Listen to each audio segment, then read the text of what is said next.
नमस्कार दोस्तों, आप सभी का फिर से एक बार स्वागत है गौतम बुद्ध की प्रेरणादायक कहानी में। दोस्तों, आखिर क्यों हम जैसा बनना चाहते हैं वो ना बनकर कुछ और बन जाते हैं, इसका कारण क्या है? इसका कारण जानिए गौतम बुद्ध की कहानी से।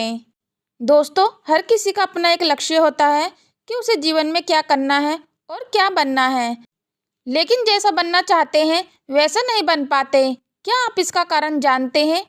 आइए तो दोस्तों जानते हैं गौतम बुद्ध की स्टोरी के माध्यम से। यदि दोस्तों आपने अभी तक हमारे चैनल को सब्सक्राइब नहीं किया तो चैनल को सब्सक्राइब अवश्य कर लें। दोस्तों, जीवन में हर व्यक्ति सफल बनना चाहता है, लेकिन सफल बनने के लिए आपको अच्छे विचारों को अपनाने की जरूरत है। गौतम बुद्ध के उपदेशों से आपके जीवन में सकारात्मक बदलाव आते हैं और इससे आपका जीवन बदल जाता है। यही कारण है कि बुद्ध के विचारों को सुखी जीवन का सूत्र कहा जाता है। सफल बनने के लिए हर व्यक्ति का अपना एक लक्ष्य पहले से ही निर्धारित होता है और वह उसी के अनुरूप काम करता है। लेकिन कई बार ऐसा होता है कि आप जो बनना चाहते हैं वैसे नहीं बन पाते। कुछ लोग इसे लेकर यह मान लेते हैं कि शायद उसकी किस्मत में नहीं लिखा होगा, तो वहीं कुछ लोग अपनी किस्मत को खराब कहने लगते हैं और कुछ लोग यह मानकर संतुष्ट हो जाते हैं कि शायद वह इसे डिजर्व नहीं करते हैं, लेकिन इसका असली कारण कुछ और ही होता है। गौतम बुद्ध की इस कहानी से जानते हैं इसका कारण।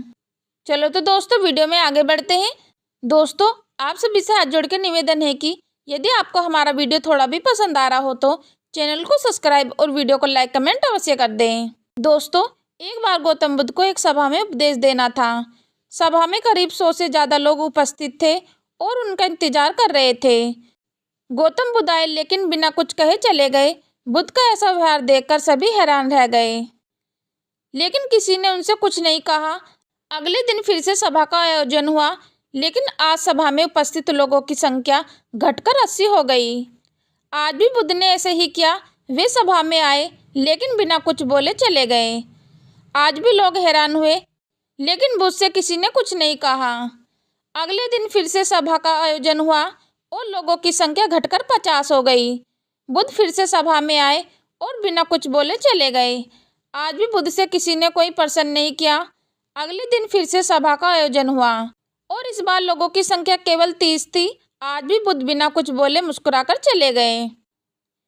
आप कहानी को पढ़ते हुए रिएक्ट कर रहे होंगे और सोच रहे होंगे कि आखिर बुद्ध को कुछ बोलना नहीं तो बार बार सभा का आयोजन क्यों हो रहा है। ठीक इसी तरह सभा में मौजूद लोगों को भी गुस्सा आ रहा था। अगले दिन फिर से सभा का आयोजन हुआ और आज सभा में केवल 15 लोग ही उपस्थित थे, लेकिन आज गौतम बुद्ध ने अपना स्थान ग्रहण कर लिया और उपदेश देने के लिए बैठ गए। बुद्ध ने जिन 15 लोगों को उपदेश दिए वे उनके भिक्षु बन गए और इन लोगों ने आगे चलकर बुद्ध के ज्ञान को अलग अलग दिशाओं में फैलाया। एक बार इन लोगों ने बुद्ध से प्रश्न किया, आप क्यों कई दिनों तक बिना बोले चले जाते थे? बुद्ध ने उत्तर दिया, मैं उन लोगों की खोज में था जो लायक हो।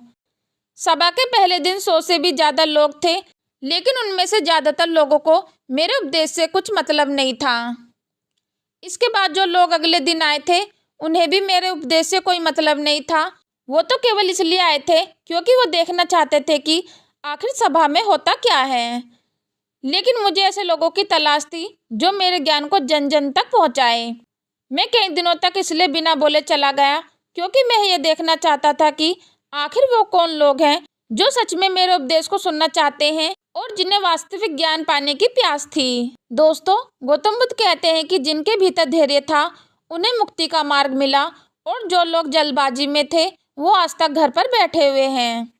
बुद्ध कहते हैं कि जिन लोगों में धैर्य का गुण होता है वे जीवन में कुछ भी पा सकते हैं, फिर चाहे अपना लक्ष्य कुछ भी हो। बिना धैर्य के कोई भी सफलता के लक्ष्य तक नहीं पहुंच सकता।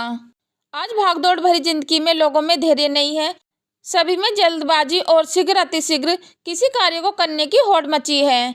लेकिन गौतम बुद्ध बताते हैं कि अपने भीतर धैर्य को कैसे बढ़ाएं। बुद्ध कहते हैं कि निरंतर अभ्यास से हम अपने भीतर के धैर्य को बढ़ा सकते हैं। यानी आप जो भी बनना चाहते हैं उसके लिए धैर्य की आवश्यकता है।